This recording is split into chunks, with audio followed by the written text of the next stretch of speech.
I'm Julie Zenner along with Dennis Anderson, and here's what's coming up on Almanac North. With the election day just a few weeks away, we'll have a forum tonight with the candidates running for Duluth's 2nd District City Council seat. Despite uncertainty at the federal level, officials say Minnesota's MNSure Health Insurance Marketplace is ready for another year. And we'll have the week's business headlines and, of course, a news file story from 25 years ago. It's all coming up on Almanac North.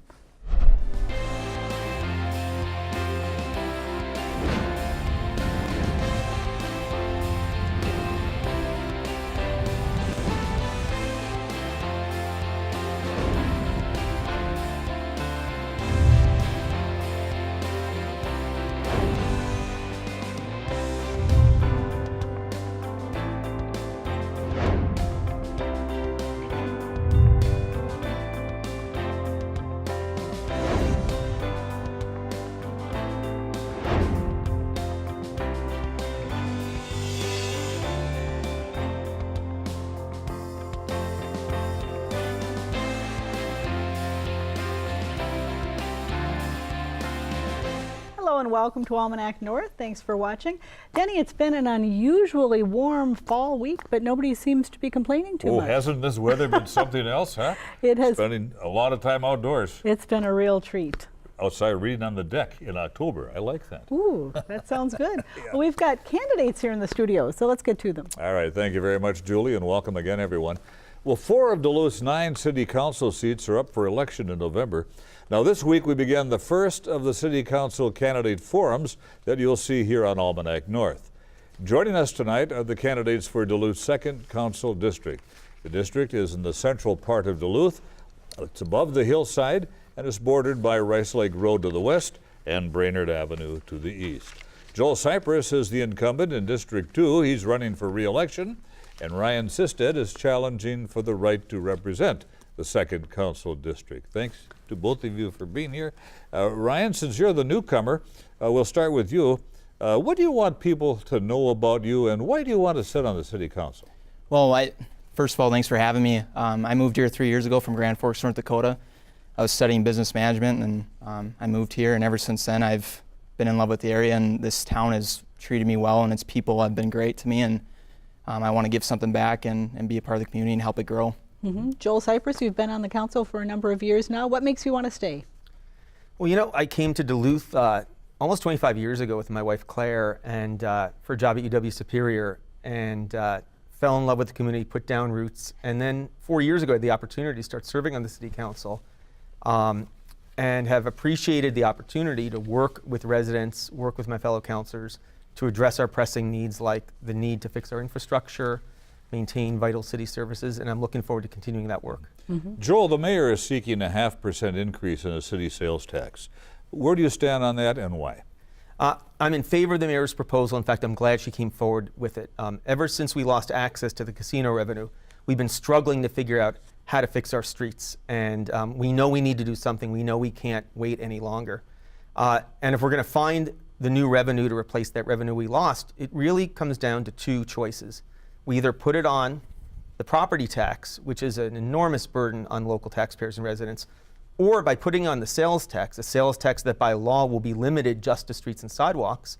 It means that everybody who drives on our streets, who comes from out of town to work, to visit as tourists, are going to help pay for our streets, and that's going to really lessen the burden on local residents. So I think it's a great proposal, a great way that we can get to work on our streets while limiting the burden on residents. Ryan, do you think the 0.5% sales tax is the way to go to take care of the infrastructure problems with our streets? Well, first of all, I do commend Mayor Larson for finding innovative ways to improve our infrastructure, but I think there could be other ways, like maybe looking into increasing our share of the gas tax revenue. There's about $476 million in infrastructure needs that we have right now, and in order to really fix it, we have to grow our tax base before we can make any real strides.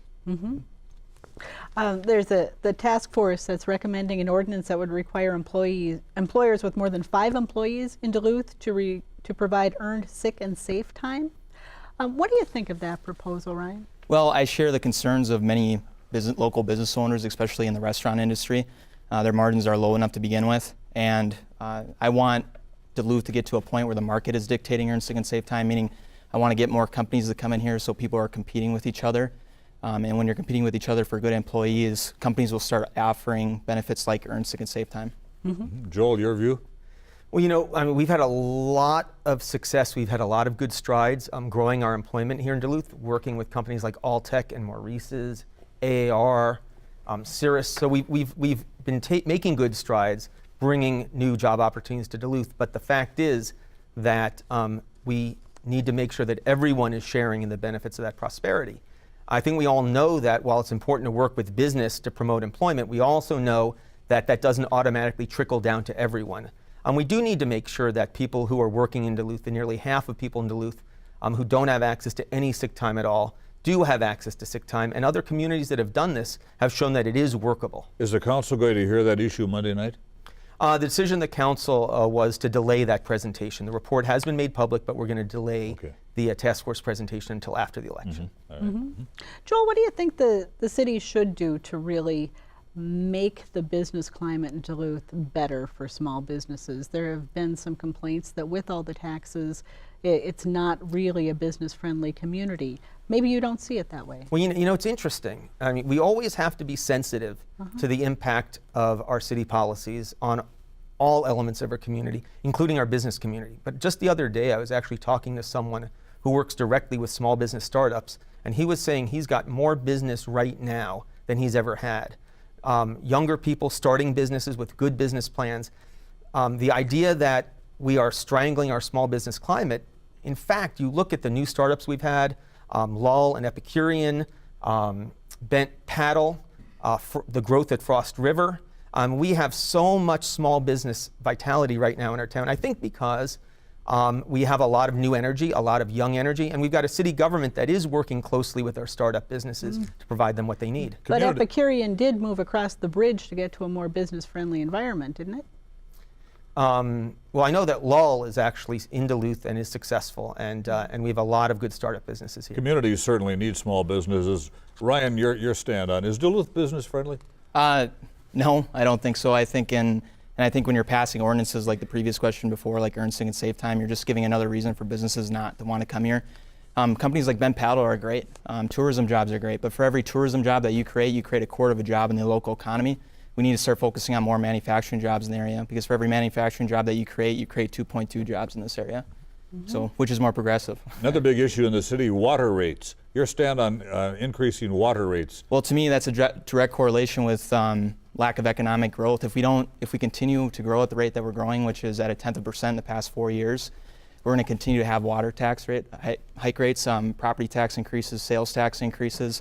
And my stance on it is I'm against it. We got to focus on economic growth, or else it's going to be the same story year after year. I actually think this is a really good example why it's important to have elected officials who know city operations, who have experience. Our water system is self-supporting. In other words, the only revenue that really comes into our water system is from ratepayers. Our water system does not get any sales tax revenue. It does not get any property tax revenue. Growing the tax base doesn't bring new revenue into our water system. We have a water system that's 100 years old, that's reaching the end of its useful life. And in fact, if our water system is not reliable, that's going to do tremendous damage to our business climate. And so as responsible elected officials, as responsible policymakers, we need to be honest and truthful and transparent with the public and let them know what the real cost of maintaining a basic service like water is. And so what we did as a council was we listened to residents who said that, and businesses who said that if you need to raise our water rates to maintain our water system, we support that, but please make sure you do it in a careful, planned, phased-in way. And that's what we did. And the alternative is to let our water system fail. And as a city councilor, I will never let Duluth's water system fail. Like many communities across the country, Duluth is struggling with a heroin problem. Joel Sipress, what do you think that Duluth needs to do, and how should it direct its resources to address that?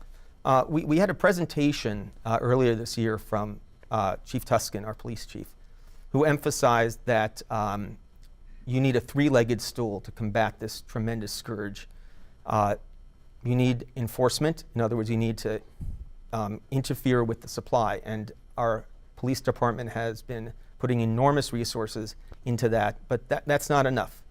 You need treatment and you need prevention. We need to be working with our medical community to make sure that we're addressing the issue of the overprescription of narcotic painkillers, which is part of the reason we have so many people who have become addicted to opioids. We also need to make sure we have proper treatment options. We have some good news that we have an initiative that we've gotten some money for to put some beds in our detox so that when people are in the ER with an OD, they have a place they can immediately go. So there's a lot of work to be done, but I think we know what we need to do. Mm-hmm. Ryan, that's a good question. What's your response to Julie's question? Well, certainly our opioid problem is pretty high in this area, and quite honestly, I'm not too educated on the subject with the opioid problem. But I know across nationally, what I've noticed is that in any area that has a problem with drugs, the more enforcement, it's almost like it worsens almost. And my whole stance is that when someone gets convicted of something with an opioid problem or a drug problem, when they come out of jail, my problem is with it is that a lot of times they can't even find a job. And then they go back to the same economic state as they were before. My whole thought is in this area is how can we help people get to a better economic state after treatment and whatnot so they don't go back to where they were before. We've been talking about some major issues here in the city. Let's go to neighborhoods for a little bit. Ryan, let's start with you. What do you think are some of the pressing issues that are facing individual neighborhoods in this town? Well, lack of economic growth, lack of opportunity, increasing fees, increasing taxes, especially with some of my friends that were just But those affect the whole city. How about neighborhoods themselves? Are there any issues that neighborhoods need to, for example, in the second district, what does the second district need? Well, I noticed a lot of our roads need improvement in the area, especially there's a lot of random roads where like especially by the park, there's roads that need to be redone and it's hurting on the cars and whatnot. But as just far as the district and like a lot of my college friends live in the area, just kind of the economics of it just need more opportunity. Joel? Well, you know, of course, in the second district, one of the big neighborhood issues is always the issue of the universities and the relationships between longer-term residents and student residents. I've lived around the university for over 20 years, and so I'm very familiar with those issues. I worked very closely with the neighbors in Kenwood, for example, which is a neighborhood where there have been a significant number of conversions of single-family homes to rentals. And I think what we want to do is to work together with the campuses, with student residents and with longer-term residents to make sure that everybody is kind of aware of, you know, the rules of being a good neighbor. A lot of our student residents, it's their first time living in a city, in an urban area, and we want to make sure they understand things like alternate side of the street parking. We also want to make sure that longer-term residents reach out to their student neighbors and welcome to the neighborhood, because that's how I think we can really make sure that all the residents of our university neighborhoods can really enjoy their time here. So of course, that's always a big issue in the second district. Of course, down by Water Street, where we have the gap in the lake walk, that's been an issue for the district, and we worked very closely together with residents and outdoors advocates to come up with a really good plan for how we're going to close that gap in the lake walk down by Water Street. Mm-hmm. Duluth is facing a housing shortage. Ryan, what do you think the city should do to kind of build up the housing stock across all income levels? Well, to me, it's a direct correlation with lack of opportunity in the area. When you look since 1990, Duluth has grown by 1%, while Minnesota has grown by 25%. St. Louis County as a whole has dropped down by 10% in population. If we continue to have this rate of growth, we'll continue to have a housing problem. Mm-hmm. Joel? Well, you know, I think it's a really good example.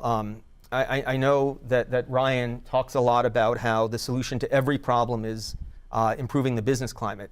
And of course, we have to be sensitive to our business climate, but those benefits don't automatically trickle down to everyone.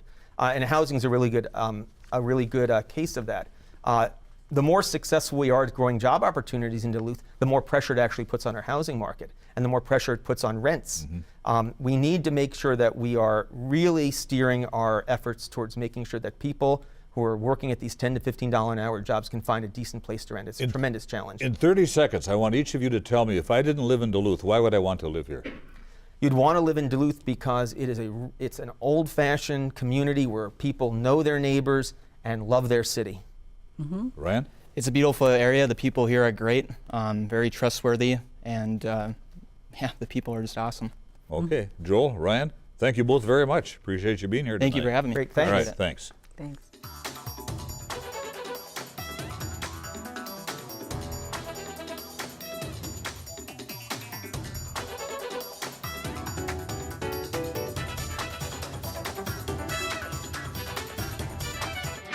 Now, let's dig into our news file archive for a look at what was making news 25 years ago this week.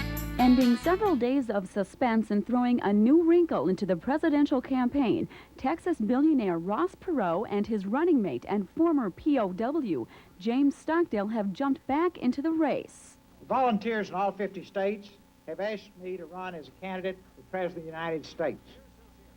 Jim Stockdale, our vice presidential candidate, and I are honored to accept their request. Perot had pulled out of the running in July, but said neither Bill Clinton nor George Bush had adequately addressed the issues and said he had an obligation to return. My decision in July hurt you. I apologize. I thought I was doing the right thing. I made a mistake. I take full responsibility for it.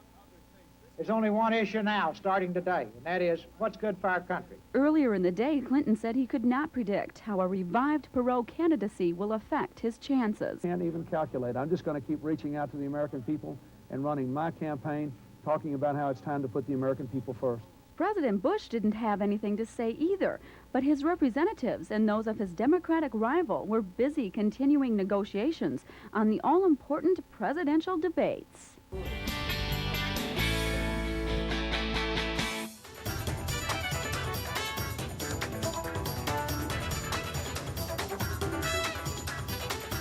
Minnesota's health insurance marketplace MNSure is up and running despite what you may be hearing from the federal government. MNSure officials came to Duluth Thursday to let people know that open enrollment begins soon. You can sign up for the MNSure market beginning November 1st through mid-January. This Monday, a MNSure checkup will be held at the Duluth Public Library to make sure that folks are ready for the enrollment. Well, here with more is Megan Halena, Program Director at Generations Healthcare Initiatives, and Alyssa Peoples is the Healthcare Access Program Coordinator at Lake Superior Community Health Center. And thanks to both of you for being here. Thank you. Megan, a lot of mixed messages this year about healthcare at the federal level, at the state level. Are there some changes that people need to be aware of this year as they head into this enrollment period? People need to be aware of what the open enrollment dates are, which, as you said, are November 1st through January 14th. Which is different than most states because we have a state-based exchange, MNSure, as opposed to the federal exchange, healthcare.gov. So I think a key, people are misinformed about what the dates are. They're also different than previous years. This is the 5th open enrollment, and it is 2 weeks shorter than the other 4. So that might also be throwing a few people for a loop. When you talk about open enrollment, what is that for people who maybe haven't had to do that before, and why is it so important that people sign up for their insurance during that particular window? Open enrollment is most pertinent for people who are over income for the public health care programs, medical assistance and Minnesota Care, and can't get insurance through their work or that the work of their spouse or their parent. And it's the one time of year that you can sign up for insurance without having what's called like a qualifying life event. And if you miss the open enrollment window and you are in the kind of categories I describe, you might be stuck without coverage for the rest of the year. Healthcare coverage can be a meandering journey that confuses a lot of people. Alyssa, what is MNSure? MNSure is not an insurance company. What is it? No, it's an online marketplace. We explain it sometimes sort of like Amazon. You go to the Amazon page and you can shop from different shops through there. You can go to MNSure. It's a one-stop shop to get health insurance through the state or through the marketplace. Like Megan was saying, other states use healthcare.gov. We just have this one-stop shop where you can qualify for medical assistance, Minnesota Care, or purchasing a plan through the marketplace. In Minnesota, is there a significant number of insurance companies who are listed there in MNSure? We have 3, yes. Is it hard? Well, 3 in our area. Okay. Is it hard to entice insurance companies into it? It could be. My first reaction would be only 3. Yeah. We had 5 when MNSure first started operating, and it has declined a bit, but the 3 have held pretty steady in recent years. Having a fewer number of choices on the exchange, has that led to higher rates for people? What can people expect as they head into signing up for their insurance this year? Well, you know, even with the increased rates over the years, if you qualify for a tax credit, those also increase. So there is a certain amount that they have said people should be able to pay, or to be able to afford health coverage. So if the rates increase, the tax credits increase, which helps kind of keep costs down for a lot of Minnesotans. We see an average of $7,700 savings throughout the year for in our area for individuals buying plans. Is medical assistance and Minnesota Care the same thing? No, they're not. They're two different programs. Okay, explain the difference. Medical assistance is our state Medicaid program. So as long as you, based on your income and household size, as long as you qualify, it is coverage through the county. Minnesota Care is unique to Minnesota in that it's sort of an expanded program for people who don't quite qualify for Medicaid, but they sort of what they describe as the working poor. So people who are still working and still earning, but are still... They can plug into that. Yep.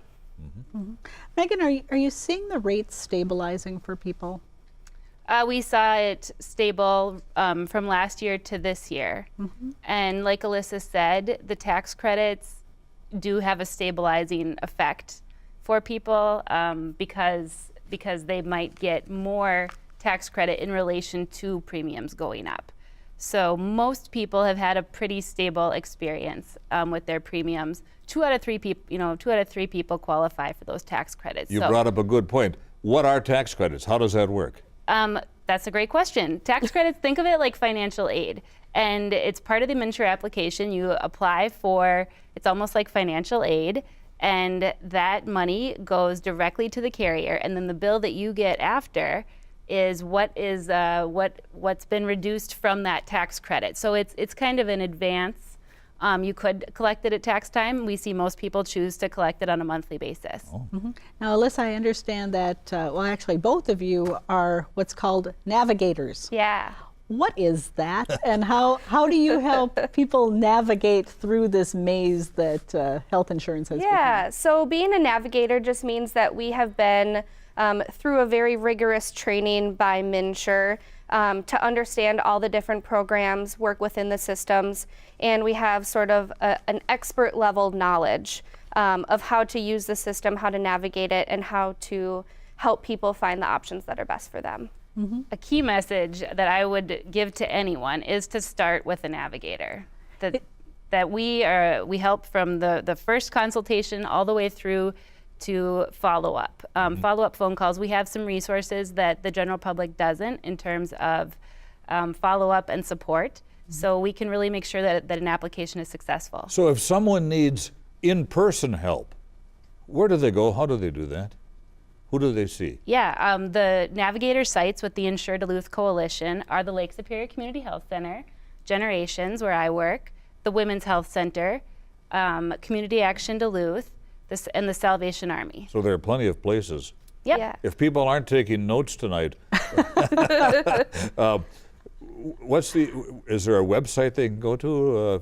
Yeah, we have, as a coalition, we have our own website, insureduluth.com, which lists all of the local. They could also call 211. We're connected with them as sort of a resource. You can always look on the MNSure website. And one other site that we go to, we have walk-in hours at the library, which is staffed by the health center. Main library? The main library downtown every Thursday from 11 to 6. Is there any charge for people who want to work with one of you navigators, or do they have to make an appointment? What do they do?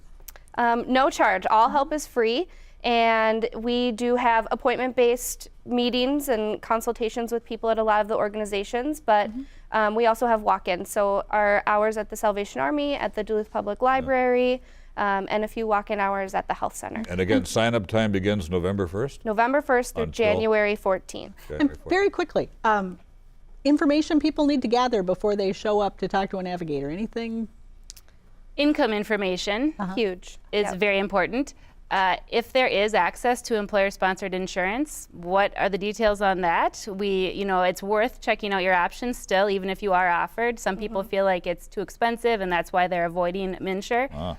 So bring that information. We'll let you know what affordable. It's a very specific definition. Yeah, All right. Well, And come to the event on Monday the 23rd. There's a lot you can do ahead of November 1st to be ready for November. And that's at the library, and what time? 3 o'clock to 6 o'clock. 3 o'clock to 6. Okay, thank you so much for coming in and sharing this information. Good luck heading Thank you. into Great the enrollment information. period. Thanks.